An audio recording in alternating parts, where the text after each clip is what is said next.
Good morning. So, this is a second lecture on safety in construction.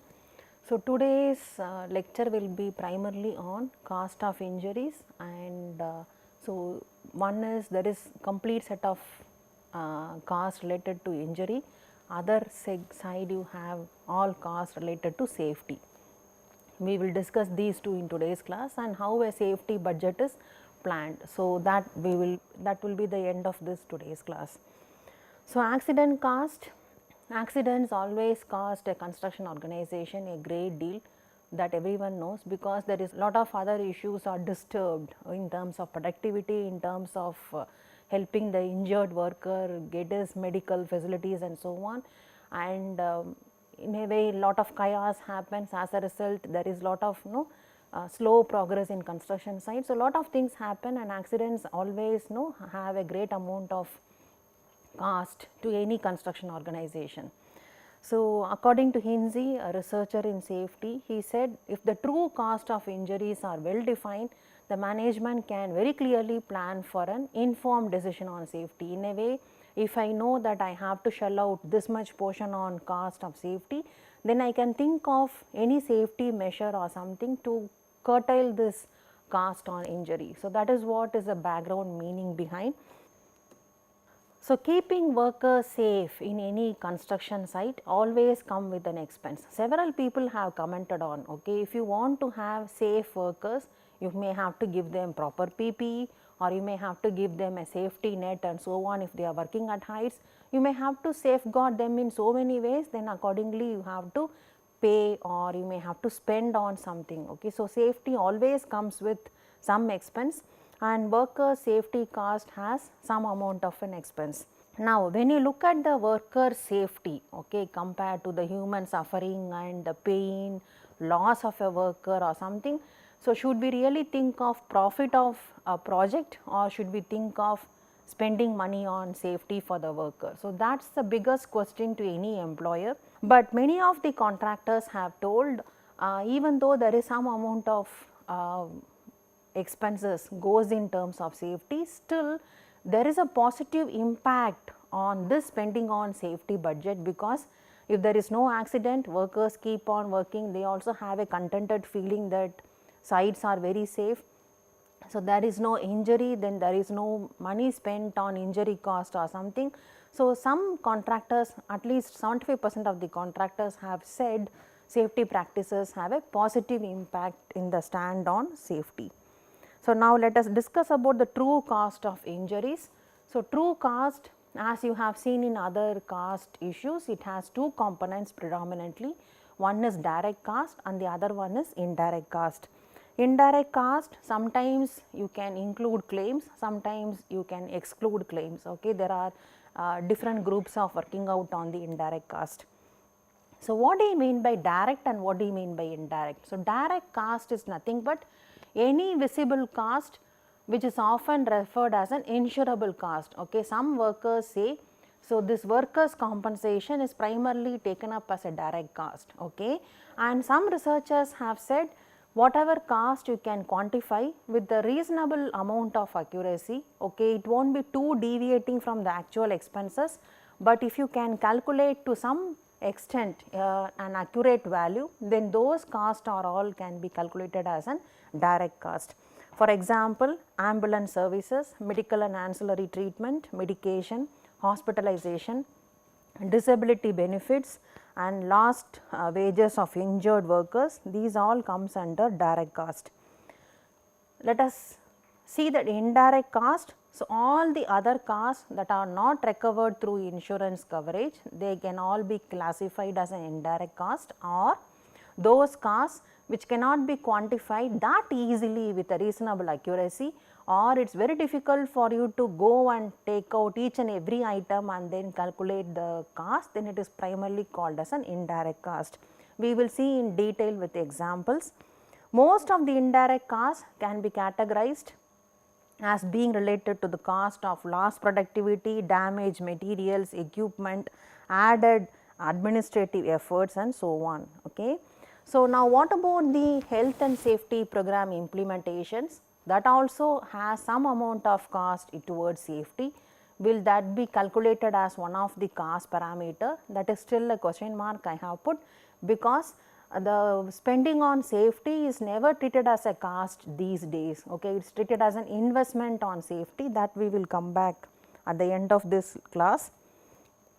Then there is something called hidden cost of injury. What do you mean by hidden cost? Is where there is no historical record kept, which implies the pain and suffering of the worker, okay, the loss of a career to the worker because he lost an arm or a leg and he is no longer able to continue his earlier work, his career is totally shattered.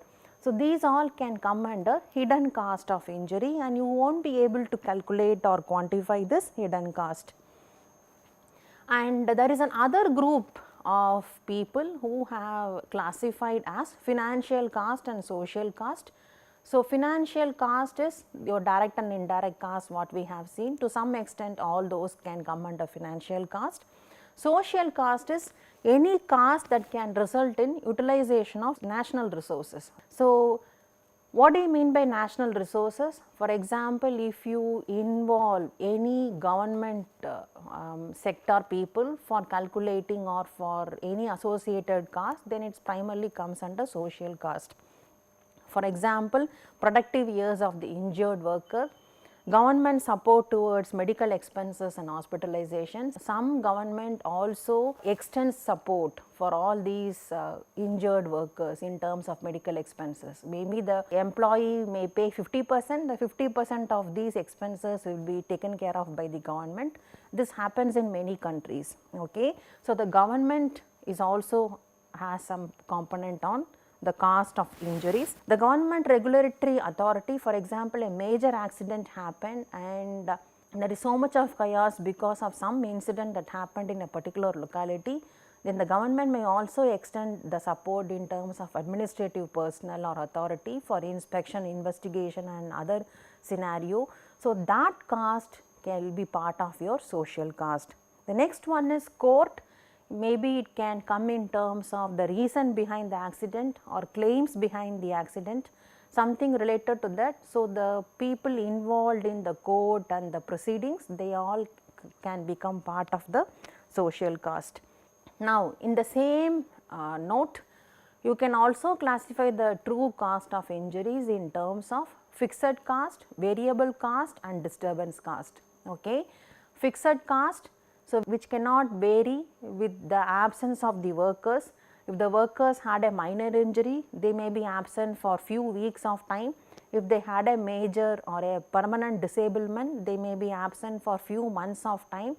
So, that will not affect the cost, then it is primarily called fixed cost. For example, administrative cost, communication cost and so on, they all can come under fixed cost.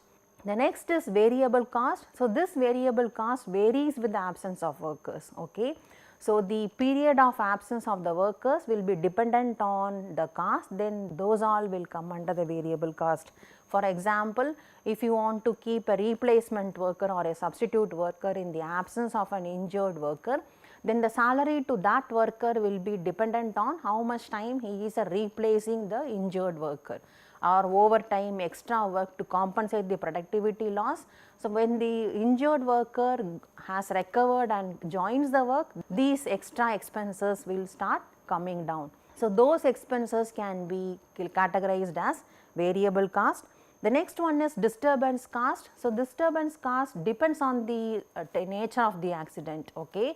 Maybe there is lot of major accidents happen because of one incident, then that can create loss of reputation, maybe failed project progress in the same project, or lot of fines you may have to go through, or maybe trials in the court. Okay, you may have to spend so much on that. Mental disturbances, as you may lose reputation and no projects in future.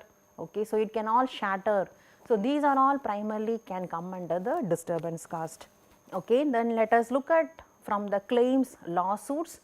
So, there are so many lawsuits which primarily favor the workers, because workers are the one who get injured, okay, and they are the one who does not want to get injured, but unfortunately or fortunately, even though the standards or procedures are made by the top management, still the low level management or workers, they are the one who gets injured. So, construction accidents, it can result in totally a life shattering death, or it can be from life altering ways of your routine life in terms of spinal cord injury, paralysis, brain damage, or loss of limb, disfigurement, burns, and which are even worse than the death. So, if you look at the lawsuits, in one report it was reported a 26-year man who fell from a ladder and suffered a head brain injury, and because the employer had failed to provide him a scaffold and the other PPE supports, so he was compensated almost like 73 lakhs $60,000, okay, which is like a highest compensation recorded in the state of New York. This is the behind. So, your cost of injuries as a result of accident may collapse you in terms of, you cannot even think of project profit margins. Now, let us look at the cost related injuries in terms of different sectors, in terms of different the major accidents, minor accidents, and so on. So, work related injuries mean losses not only to workers, but also to their families, employees, and society, that we have seen earlier. And calculating an accurate estimate is always very difficult, okay, because of several reasons. Few reasons are hidden cost, which we have seen few slides earlier, which is very difficult to quantify and estimate. The other one is musculoskeletal disorders, as I told, which is these health issues cannot happen immediately on spot. Some health issues may happen after prolonged exposures, 2 years, 3 years, or 5 years, and so on. So, to which particular contractor, under whom they were working, under what circumstances, it is very difficult to estimate and then take the claims off. So, that is where it is very difficult to have a reasonable estimate on injuries. If you look at these fatal and non-fatal, okay, if you see fatal claims on injuries is even less compared to the non-fatal, because compared to one fatality you may have at least like 100 or something like that on major injuries, okay, because last class we have seen on the number of ratio between your fatality to major accidents to minor accidents to near misses. So, it varies in hundreds times or it can multiply in tens time, okay. So, with maybe one fatality has happened, you may have at least 20 or 30 major injuries. So, as a result the claims are really high, okay. Now, based on the different levels of skilled and unskilled workers, if you see, the unskilled workers are the one who has a larger amount of fatality and the non-fatal injuries, okay, compared to other sectors, because skilled the workers, they know how to behave safely in the construction site. Unskilled workers, as we have seen why construction industry is risky, most of the points that we have discussed on subcontracting, migrants, seasonal workers, and so on, all these attributes go very well gelling with the unskilled part of your most of the labors, okay. That is where the fatality and the non-fatal injuries compensation is very, very high. Okay. So, now if you look at the medical facilities and how much was spent, so this was also a data taken from all types of employment in the construction chart book. So, if you see here, so this shows inpatient expenses, office visits, then outpatient expenses, emergency rooms, and only medicine and prescribed medicines, and they leave the hospital. If you see, so inpatient claims are too high and people have spent so much on inpatient claims. Now, how is the different injuries are classified and how are they compensated? Okay, some hint is given, various references are there to show the hints, and one reference I have picked is a IS code, IS 3786, which talks about method for computation of frequency and severity indexes in construction projects. So, now this is based on a physical injury, or I would say major injury. Suppose if and you are losing an organ in your body, suppose if it is an ill health or something like that, okay, like a minor injury, then there is also an equivalent calculating proportions, and approximately it all comes nearly to the same as given in the IS code. So, the nature of injury is here given as contusion, wounds, fracture, sprain, and these values are given in terms of man hours. Okay, for example, head contusion 134.4 man hours or 42.7 man hours if it is a wound, upper extremities, upper part of the body and lower part of the body. So, accordingly you have a values here. So, major injury, this is how the man days lost are given as a guideline. For minor injury you get a different set of guidelines, okay, but every injury is actually compensated. Okay. So, now let us look at different other sources. South African Department of Labour, they have actually had an statement on the different classifications and the compensation paid. First aid treatment is South African rand 1000 and medical consultation or treatment 3500 South African rand, and last time accidents or major injury is 30,000, cost per fatality is 1.5 lakhs. So, this is what is the compensation paid. So, overall if you see fatality is paid little high, is actually paid little high, then comes the major, then comes minor and the first aid treatment, but the final total cost on the claims on fatality or last time or minor injuries and first aid, total it comes approximately to the same value, because the number of first aid will be too many in compared to the medical consultation, that will be too high in compared to last time. So, based on the frequency numbers, obviously you will have all the components equal to the same total values.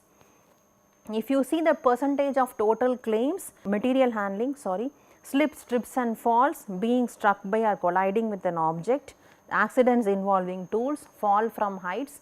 So, material handling ranks number 1 of total claims, because there are so many claims and you pay so much on the material handling. Slips, trips and falls, second, okay, next in the number of claims. So, like that you have the other one, okay. Fall from heights, it ranks high in the frequency, but if you see in the percentage of total claims, it is not that high and compared to the material handling, okay. Maybe because of the musculoskeletal disorders which comes along with the material handling. So, material handling is little ranking high in the percentage of total claims. Then sprains and strains, again it is the musculoskeletal portion which I am talking about, that is actually taking up more claims. Then cuts or punctures 19%, fracture 11%, contusions 9%, eye injuries is ranking as 5%. Then here let us see the different cost. So far we have seen in terms of fatality, major, minor and so on. So, this is an index on what is the accident prevention cost and what is the accident rates. So, the first pie chart is on accident rates by project phrases, and the second pie chart is primarily on accident prevention cost. Okay. So, structures, so more a lot of money has spent on the prevention cost for any structure collapse or something, and if you see the accident rates, structures is ranking high. Okay. So, there is a logical reason also for the connection. So, because structures accidents are too high, so there is also a large amount of money spent on serious investigation on safety precautions in controlling the number of accidents related to structures. The next is earth moving. Here also you will see lot of safety policies and procedures are all taken up, and earth moving is actually having so much of cost compared to the other cost. Okay, it ranks second. So, accordingly you have the distribution.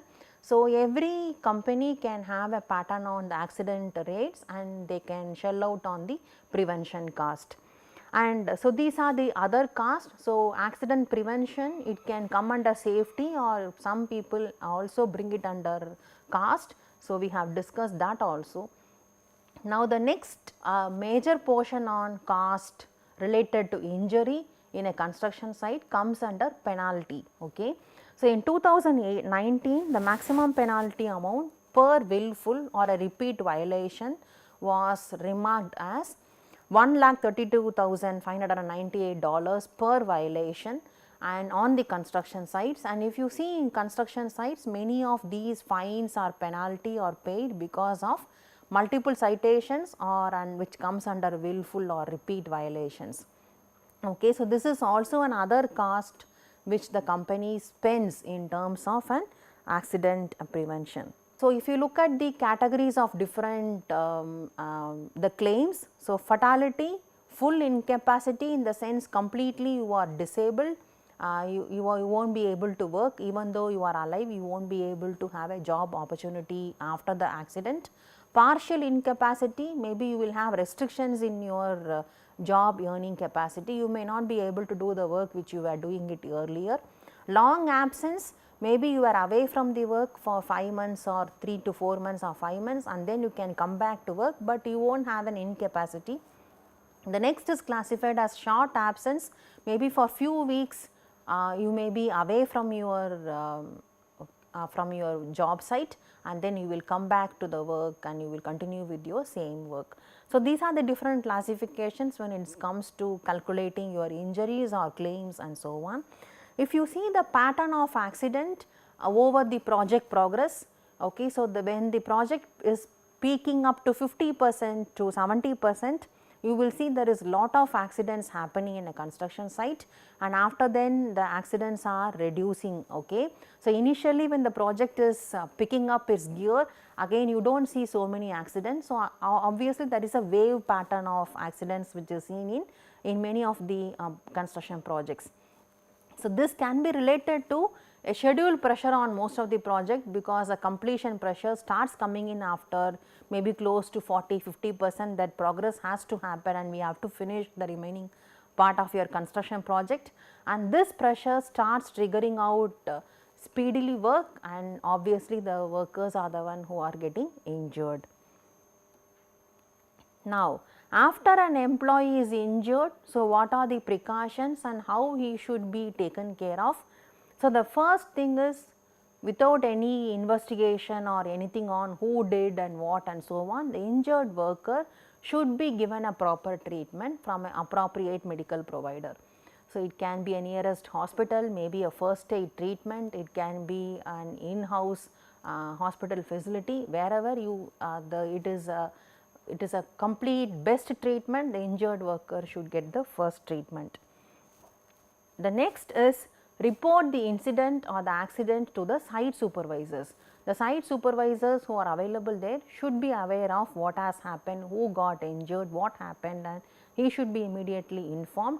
And before any investigation or something has happened, do not discard, do not alter the position, do not change the equipment because of which the accident happened, okay, or material, property, whatever which is related to the accident. Do not try to even discard or alter or change the position or do something and which led to the employee's injury, unless it is investigated and the case is closed.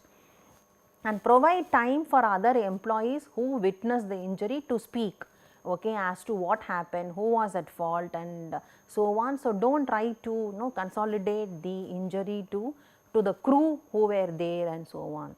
And keep the lines of communication open with the injured employee. First of all, the injured employee should be able to speak frankly on what happened on the day of injury and what was the real incident and how it can be improved and so on. So, that has to be there, and also the workers' recovery also should be monitored at each and every point of time. Show concern on the injured employee and his or her well-being. So, that is another issue. So, a little positive note on recover and come back to work will make an employee become better, rather than saying what did you do on that day and why this happened and so on. Rather than interrogating and investigating, it is better to have a concern on humanitarian means of concern to the injured employee. Modify the injured employee's current position to accommodate all restrictions. So, based on the nature of injury and the medical advice given by the doctors, so accordingly the injured worker has to be given a different job position rather than taking away from the job site.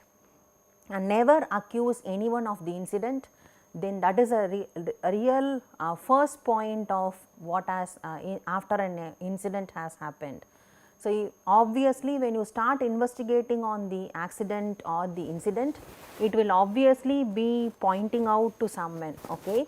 So, it can be a group of employees or it can be an equipment which was at fault, whatever, but equipment will not create an accident on its own. When the equipment is at fault, the employee who is working close by should have reported it or he should not be operating a defective equipment. So, whatever it is, it obviously corners down to one particular or a group of workers. So, instead of that, we should always be in a positive note on seeing to that this accident does not happen again. Keep in constant contact with the insurance carrier to help the worker recovery with peace of mind on the cost of injury, hospital fees and so on. So, now we have talked about the worker who is injured has to come back to work and he has to be given the job.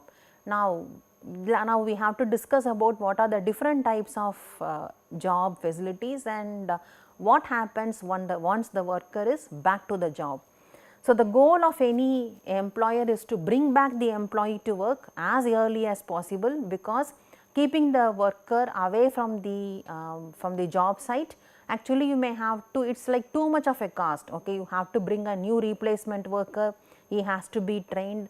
The next day itself he cannot start his productive work, he has to be given a proper training and space for him to get adjusted with the crew and so on. So, this takes some point of time, and when he picks up the productivity, most of the time the injured worker itself may be ready to come back to work. Goal of our employer is not to just send away the worker who got injured because there is a fault on the injured worker because he created a loss of reputation to the company.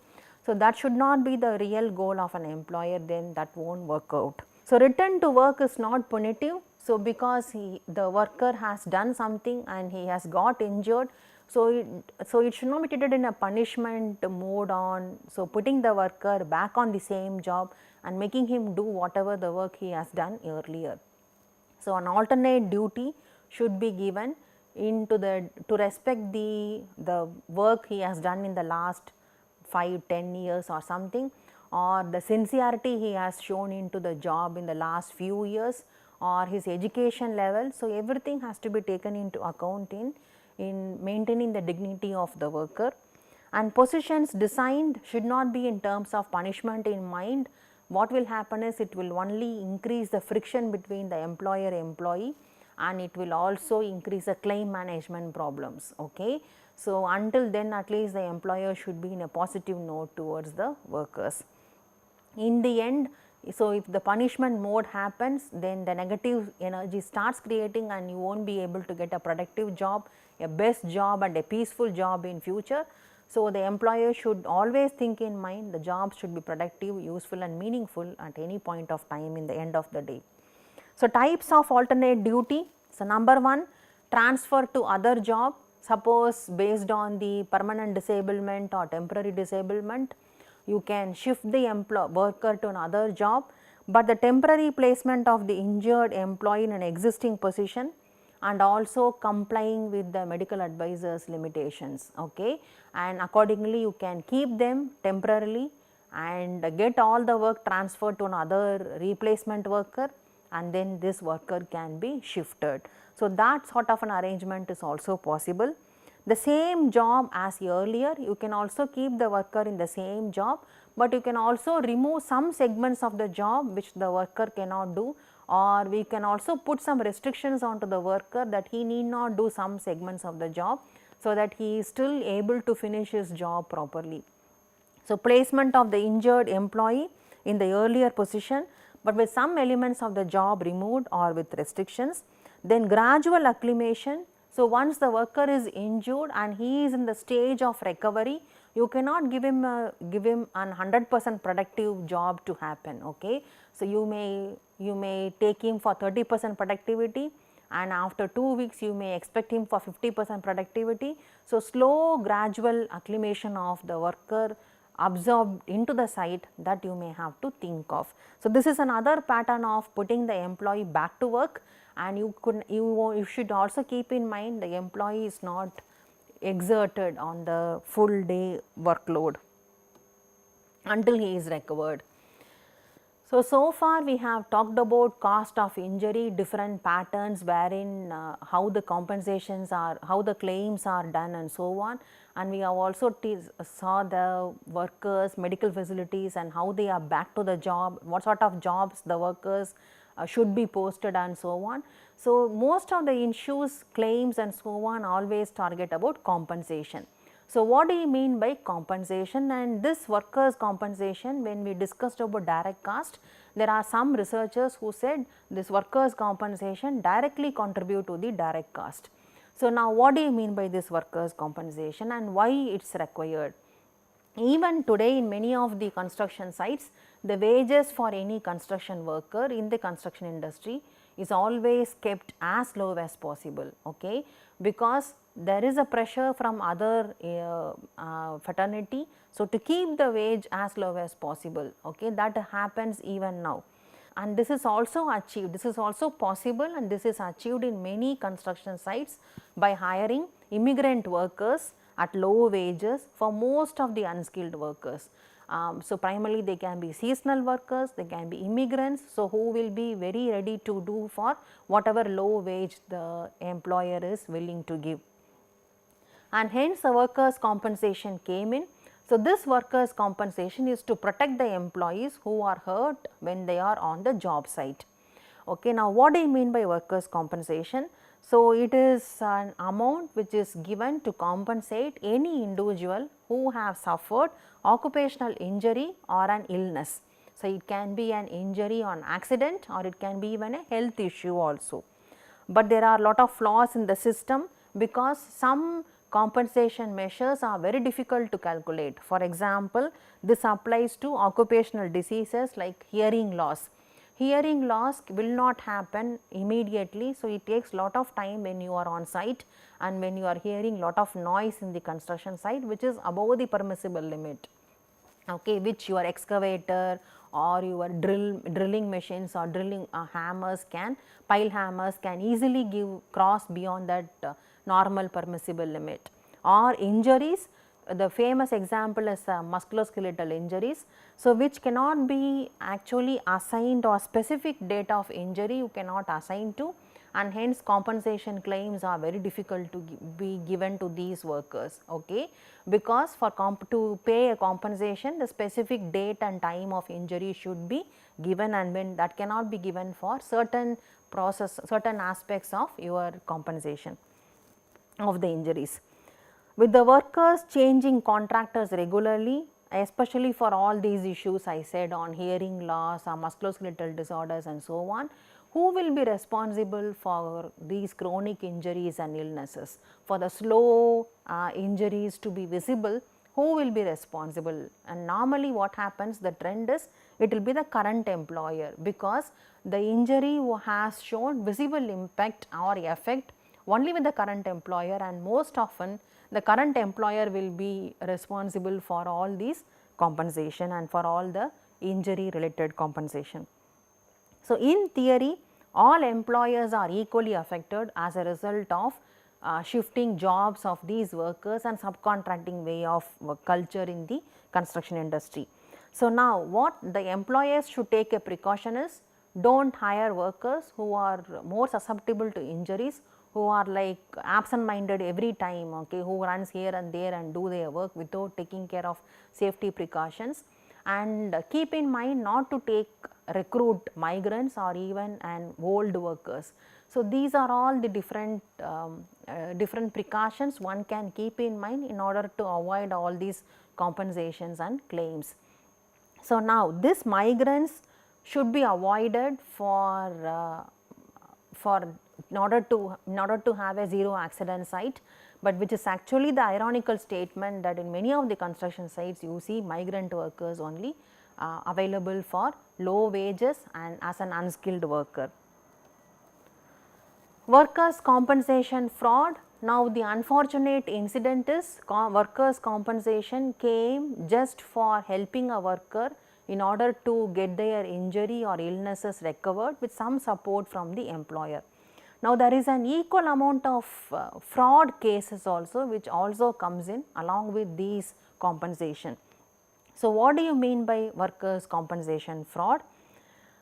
So, workers' compensation insurance was established to help the injured workers, but unfortunately a large number of fraudulent claims are also filed every year, and it is very difficult to find the actual number of such fraud claims. But if you can really investigate, there are some techniques to investigate, then you can identify the false claims, but still you will not be able to really go to the nth level of accurate fraudulent claims to be discarded from these sites. And what happens here is the injury cost of your company's reputation also goes because of maybe you have genuine 5 injuries and there were 2 or 3 false claims, and your high injury cost shows inclusive of the false claims, which will definitely hurt the company's reputation. So, workers' compensation fraud is also treated as a crime. Why? Because you did not get hurt, or maybe you did not get because of someone, but you wanted to get the compensation, and hence you have twisted the story and claimed and filed a wrong claim. So, unknowingly or knowingly you have actually made a false statement which is against the court of law. So, that is actually treated as a crime, and the National Insurance Crime Bureau has reported workers' compensation fraud cost almost like $7.2 billion per year. So, these false claims can make the employers to raise more premiums and so on, which is not in the good sign for the growth of any construction industry. Now, if you see here who all commits fraud, okay, there are 3 different people in this group on claims, and all the 3 different peoples commit frauds at their levels. Number 1, employees or the workers, they can submit false claims because they do not have enough money to maybe to treat their injury, which is not done in the construction site, and hence they may show false claims. Exaggerate the medical conditions, maybe the condition of the medical treatment is not that high, but they can exaggerate just to create sympathy and get more leave for their recovery. Or claiming an off the job injury that took place as if it was on the job, which is what we say within the site premises. If an injury happens, then only the workers are eligible for a compensation. Suppose if the injury has happened outside the site premises, but they do not have enough money to get cured, then obviously they claim as if it has happened within the site premises, or by working while injured or disabled.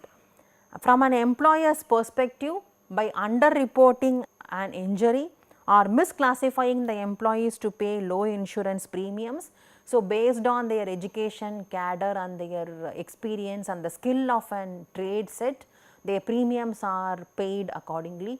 So, what happens is this can make them pay very high on premiums. So, they can misclassify the employers or the workers, so that they can keep their wages low, and also they can pay their premiums also low, and deduct some portion of the amount from their salary to pay all these premiums, or by failing to have the required coverages. Okay, if an worker is eligible for a specific amount of a coverage, and these employers can curtail that and show a less coverage as well. From the healthcare providers, they can also provide unnecessary treatment, okay, which is not necessary, and they can bill for all these unnecessary expenses, and billing for services or treatment which they have never performed, and double billing different insurers, so that at the same time for the same services, and they can get 2 different claims. So, these are the different frauds from 3 different parties who are involved. So, uncovering fraud is not that easy, and these people who raise the false claims, they know how to hide their mistakes. So, it is not that easy to identify, but there are certain ways to identify all these false claims. Now, let us see what are the ways to do. Measures to curb these false claims. So, injuries that are reported to have occurred late on Friday, so that they could not report it on the site, or early on the Monday just when the work starts, when some worker is reporting on an injury, then there can be a suspicion on their reporting. Reluctance of the employee to accept treatment. So, if the company has a provision to have an in-house hospital facility, but the workers are very reluctant to take those services and they want to get treated outside, but they wanted only the reimbursements, then there is a suspicion that the worker has not had an injury at all. And when there are no witnesses at all to the accident or to the incident scene, and only the worker alone says that there was an accident and he got hurt, then you can think of it as a suspicious case. Conflicting reports on the accident, people who were nearby, the co-workers can give a different report compared to the injured worker who claims to have an injury, then you can think of it as a suspicious case. The employee is outside his usual workspace and does something, so that is also a suspicion. Untimely reporting, again it can be linked with late Friday or early Monday and says that immediately after the work starts he is claiming, so then you can have a suspicion. Documentation that shows irregularities or inconsistencies, or the worker has very serious financial problems, then you can really think of there is a suspicion behind. An employee history of frequent job changes or poor attendance record and so on, then you can really think of it as a false claim. Details about the accident are vague or the report lacks details. These are the different ways to you can have a vigilance on that there can be a case of this can be a case of a false claims. And instead of highlighting all the red flags or red tapes, so we can also think of positive side on promoting these false on in curtailing these false claims. So, you can have a robust screening process and hiring process.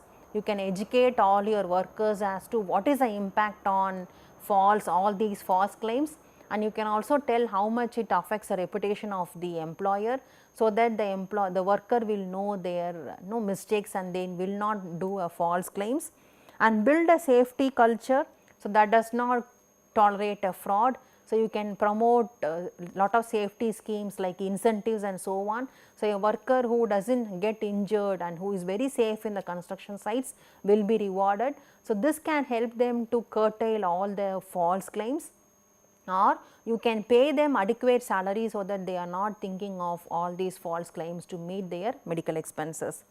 So, these are the different ways of doing it. So, now let us discuss about indirect cost. So, last few slides we have talked about direct cost, now we will see about indirect cost. So, indirect cost, so this indirect cost I have to give an example first, then I think it is easy for you to understand what are the different items on indirect cost.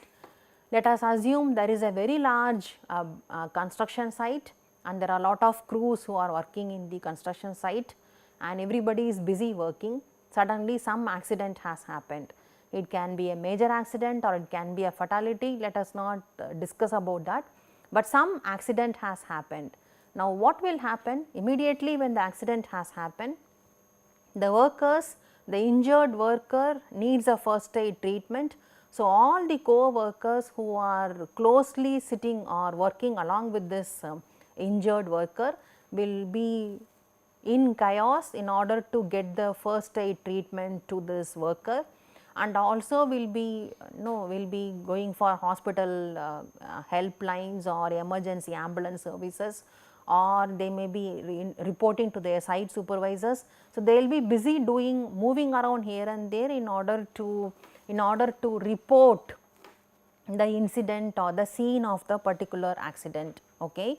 Now, this news will immediately spread like a fire to the neighboring group of gang of workers, and they will also rush to the spot to understand what has happened, and simultaneously your administration people or your site supervisors, they will also return to the scene in order to investigate and see and understand what has happened in the accident.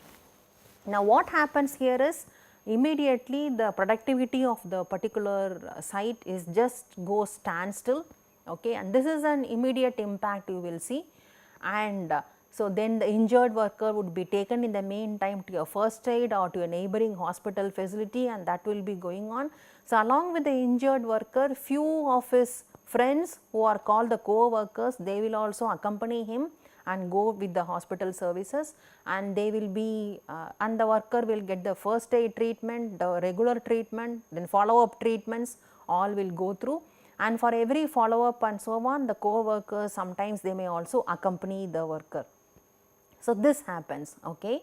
Now, this news starts spreading along the entire construction site, and people may be gossiping about the accident now and then, and this will be prevailing for at least for few hours based on the type of accident that has happened.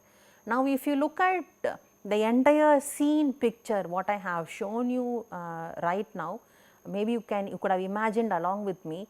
Now, what happens is, so the injured worker has stopped, there is a lot of lost productivity on the day of injury, until he recovers and then comes back to work, obviously his productivity is totally lost and somebody has to be compensating or replacing him or for his lost productivity. So, there is an extra money spent on to the injured worker apart from his direct medical facilities and so on, which will come under direct cost. Okay. Now, the hospital facilities and the co-workers also accompanied him and so on, all these lost productivity also will have gone. Productivity of them also you cannot expect.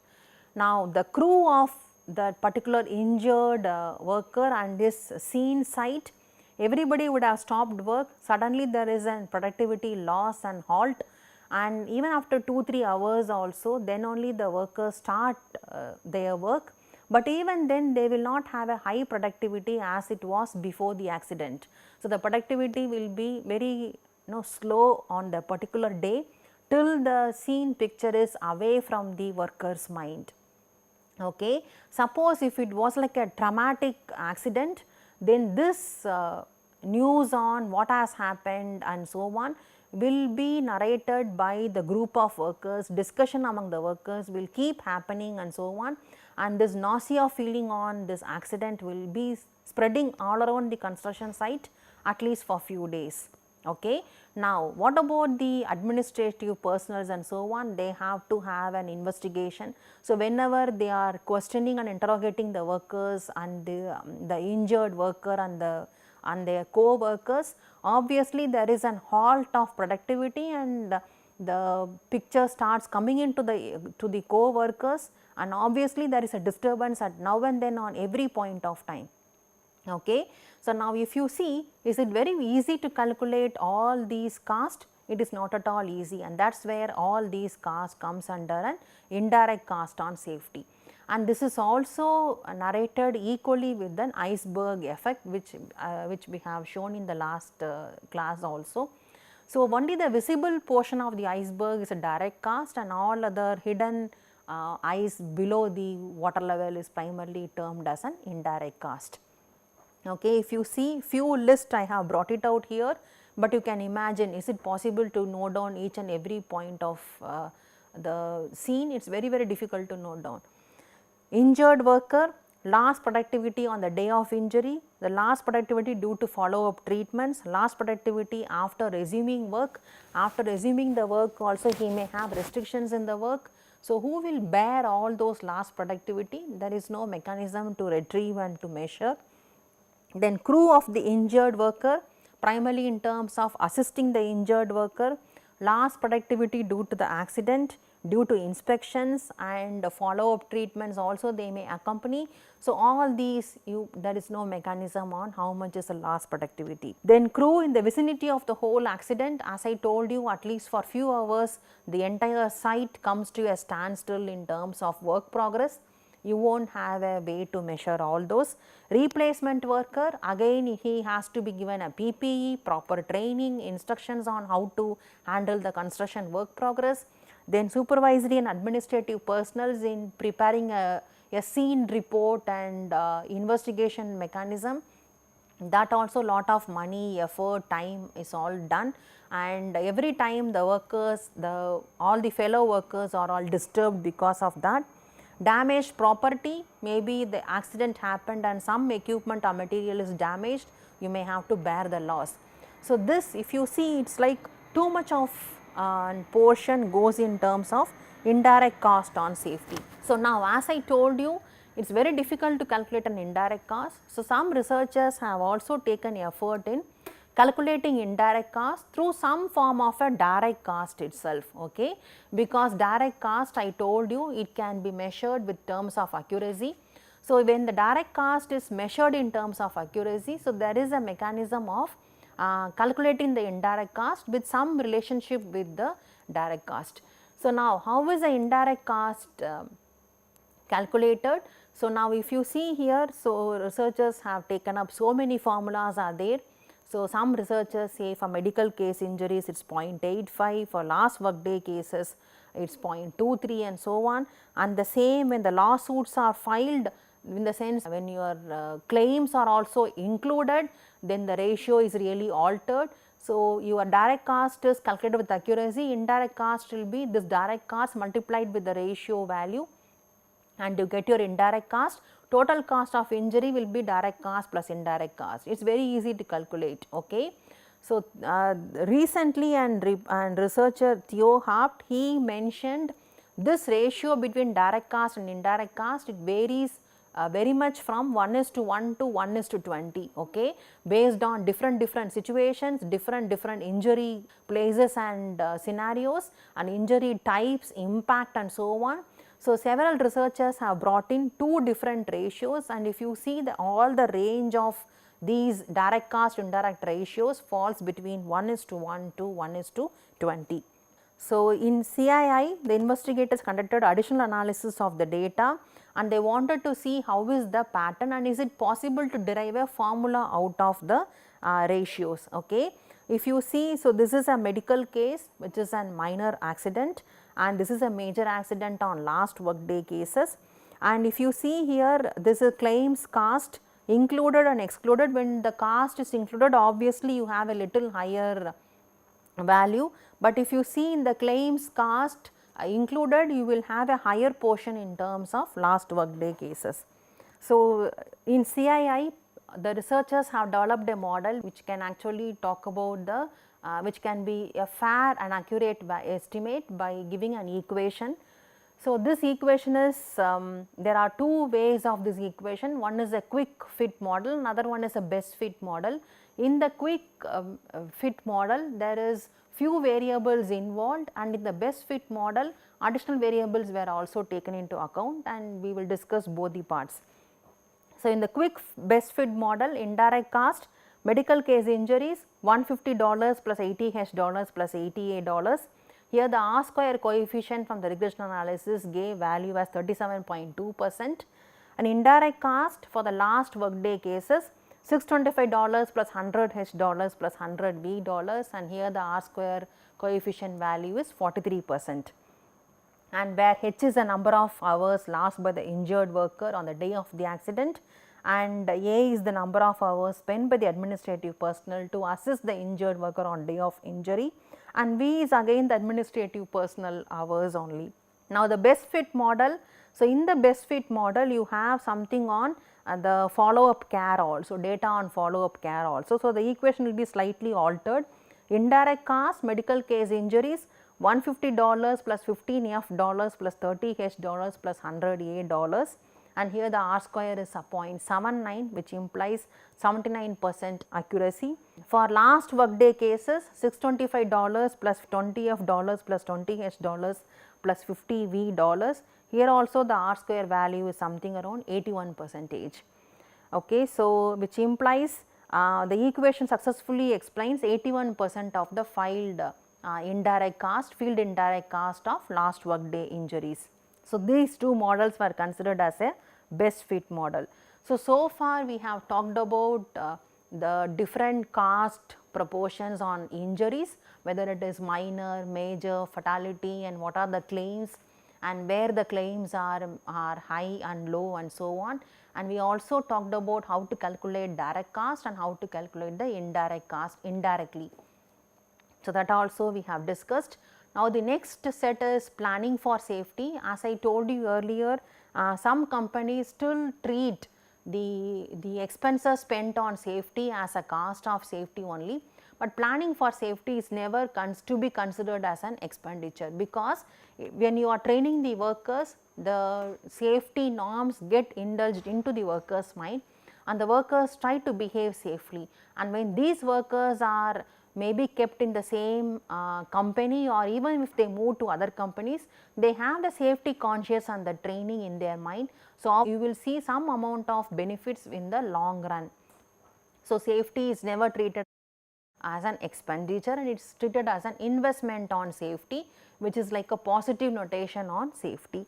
Let us now discuss what is the safety cost and how much is the cost. So, the cost of safety accounted to 3% of the project budget. Some researchers have worked out and they say it is to 3% of the total project budget. So, what are the major costs involved there? First one is staffing cost. Staffing cost implies your site supervisors, safety superintendents and so on, who are project safety director and so on, who are specially appointed in order to see or be vigilant on safe measures in the construction site. The next is training cost. Training cost is to workers, site supervisors, foremen and other people in the construction site in order to know how to handle hazards, how to prevent hazards and so on. So, they are primarily comes under training cost. The next is safety equipments. Safety equipment predominantly is a PPE and other facilities can include your safety nets, guard rails and so on, which primarily protects the environment and protects the workers. The next cost are safety committee costs, which are not compulsory, but they are voluntary cost. Safety committee cost, so there can be a committee for investigation and other purposes, they all can come under safety committee. Safety promotion and incentives may be your posters, your banners, whatever you put in the safety in the sites, and the incentives to encourage the workers to be safe in the construction sites can also come under incentive cost. Cost of new technologies, methods, tools, software, whatever you want in order to plan for safety and also in order to you budget for safety can also come under your safety cost. So, these are the different items under safety cost. Now, researchers have also said the ratio of occupational health and safety cost estimation in proportionate to your building total building cost, it comes to 5.15%. So, if you look at only the compulsory cost, your staffing, training and PPEs and facilities, it comes to only 1.64%. Okay.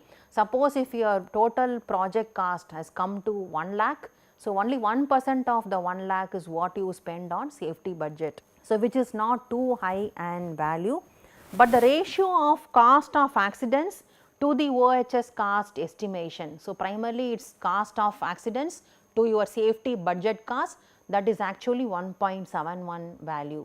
So, now you can always understand, do you want to spend negatively on injuries, accidents and then pay for compensation, or you want to spend the project money in terms of positive side on promoting safety and for preventing accidents in construction sites. Now, if you look at safety cost, there are so many groups given here: direct cost on safety, direct cost on no safety and indirect cost on safety. Okay. Some researchers have classified all as safety cost, just like your cost of injury which are in safety comes a part of that. So, direct cost of safety. So, cost of injury versus investment on safety. So, let us see how the trend is. So, if you spend too much on your safety, then obviously your cost of injuries can come down as seen in this picture. So, actually the investment on safety is very low, you may are spending too much on cost of injuries. The minute you try to spend on safety budget, on improving your safety budget, your cost of injuries have come down. Okay. So, this is level of effort and emphasis on safety, and this is the relative cost of safety measures. At the same time, you cannot spend too much on safety also, because you need to have an adequate profit margin as well. So, the optimum value of expenses on safety is this value, wherein you are having low cost on safety and this is on injuries. So, you will get a total cost of safety. So, that value will become somewhere striking here, and that is the optimum level of budget on safety. Now, this is a decision tree on expenses on safety. So, management decision on spending of safety, high expenses on safety, low expenses on safety. You are also having a safety record on both the sides. Okay, here you will still have two scenarios, no injuries and injuries occurred. The most likely occurrence is when you do less expense on safety, you may have low safety cost, but an high injury cost. And when you are spending too high on safety, you may have high cost on safety, but you may have low injury cost. So, what happens? The less likely occurrences are when you are having high expenses on safety, still you are having a high cost of safety and a high injury cost, and when you are spending too less on safety, still you are having a low safety and a low injury cost. Now, let us discuss about this scenario. When you are spending too much high on safety budget on different programs and implementation, PPEs and standards, still why should you incur high on the high injury cost, which implies your safety programs had not reached the workers, or there is a maybe there is a flaw in your safety program itself, or maybe your safety program should have been designed properly for your projects and for your workers, then the safety measures would have been reached the workers on the site, then you would not have had a high injury cost in the construction site. Okay. And what about this low safety cost and low injury cost? This is purely a matter of luck, and this may not happen every point of time. Okay. So, what is the cost savings through safety programs? As I told you, one of the savings I would say is the training a worker gets in one project under one contractor. It's actually like a savings, okay, because it's stored in the mind of the workers, and whenever he moves from one project to another project, or whenever he moves from one site to another site, the training also is carried along with the worker and he tries to behave safe. So, there is a benefit of the training which is imparted to the worker. This is actually given by OSHA. There is a record given by OSHA. There is a voluntary protection program, and Lockheed Martin's maritime facility joined the OSHA's VPP program in 1999, and there is actually a difference of record seen there. So, 1999 there were almost like $7,40,000 average was spent every year on the claims and so on, workers compensation cost. And after the voluntary protection program in 2000 itself, there was a sudden decline to $1,88,000, and in 2006 there was still a gradual decline of $94,000. So, you will see a gradual decline when you are emphasizing on safety, the cost of injuries can actually come down. So, in the wrap up, I will just put a nutshell on the wrap up. Spending on workplace health and safety should be seen as an investment and never as a cost. The minute you see it as a cost, then obviously you will not be willing to spend on safety, and obviously you are going to have high cost on injuries. And the other issue is, it is better to spend on a positive note on safety rather than pain, suffering and accident and claims, all negative side on the cost of injuries. Okay.